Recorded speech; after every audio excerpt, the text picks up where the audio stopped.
Hey YouTube! So last month I had the opportunity to go unpowered camping for the first time with a group of my friends. And yeah, because it was the first time that I went unpowered camping, I just wanted to um, share this experience with you and what I learned from it. So for those of you that don't know, this channel is basically where I share my journey to recovery for my left side after my stroke. And so new experiences like these are essential in developing new neural pathways in my recovery journey. Anyways, let me first tell you about the gear that I used, which is always like a fun thing to talk about. The tent that I used is the Nature Hike 2-person Star River tent. The sleeping mat is the Nightcat inflatable sleeping mat with pillow.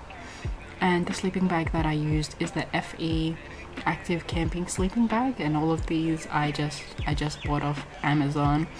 Not specifically for this trip, I bought it just in case I ever had the opportunity to go camping, which is thankfully now.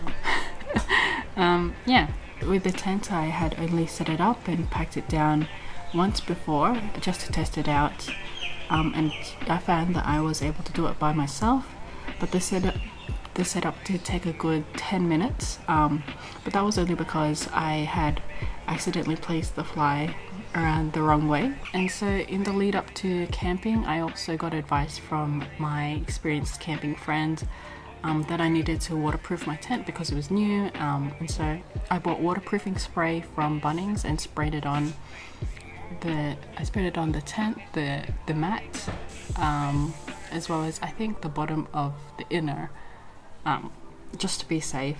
I don't think I did any of them correctly, but I'm thankful that I did it anyway, because it did end up raining during that trip.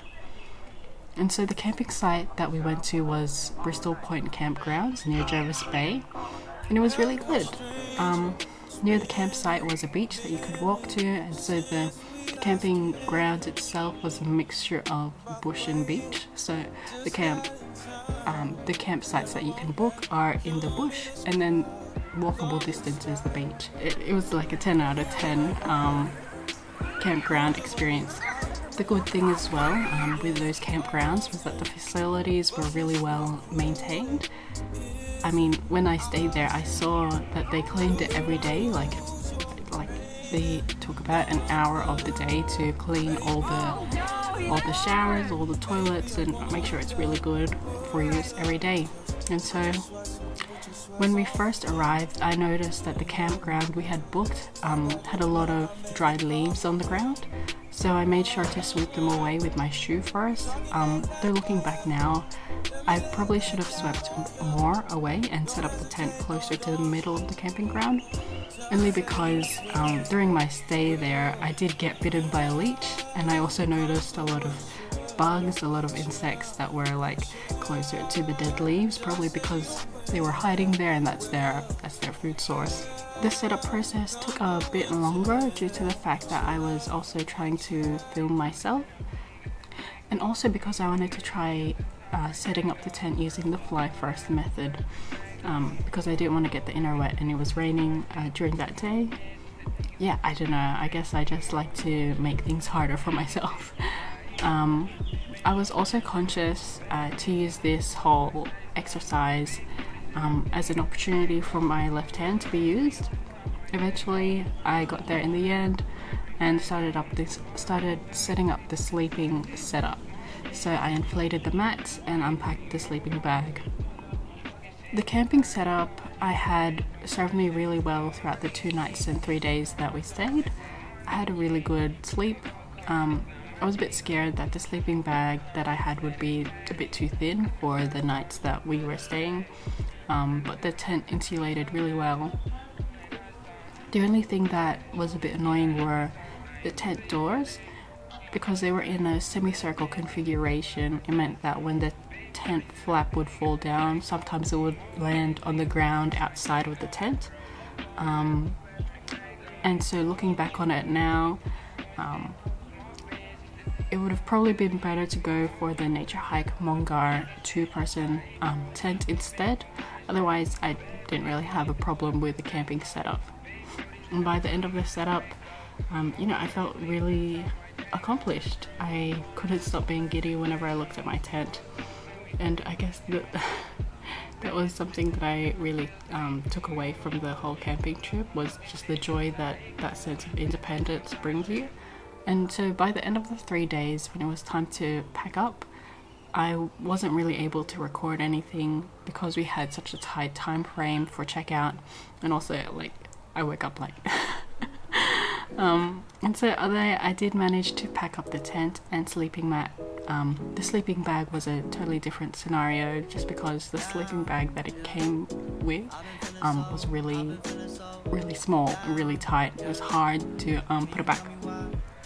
So I ended up just folding it into one of the plastic bags and properly packing it away at home.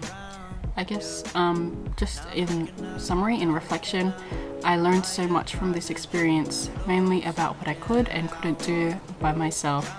I was really surprised that I could set up everything by myself, and I came to accept that with the pack down process, I do need assistance and I do need to reach out and ask for help. I also learned a lot about the camping process itself, and I guess one of the things that really surprised me, or maybe it really shouldn't have surprised me, but there's actually a lot to do after camping as well. So once you come back from your camping trip, you need to clean all your gear. You need to lay out your tent to dry if it's been wet by rain, which is what happened with us. So that's what I did. I let out my tent to dry. I washed my sleeping bag. I cleaned my sleeping mat. All that. The pegs, everything. I cleaned it before I packed it away. And that was something new to me, because I guess it's just a household that I grew up with. I don't know, we just packed away the tents and never looked at it again until we had to use it again, which I know now to be poor practice. And yeah, so I've gained a newfound appreciation for camping and what it does to build a sense of independence and minimalism. Anyways, if you've been stumped in your recovery journey, I would definitely recommend going on a camping trip, just so you could maybe exercise or learn something new about yourself. Anyways, that's what I have to say. See you next time. Only because I had placed the fly on the wrong way. Sorry, I think I heard like a bee or something. Maybe it was a wrong idea to do this here. Anyway,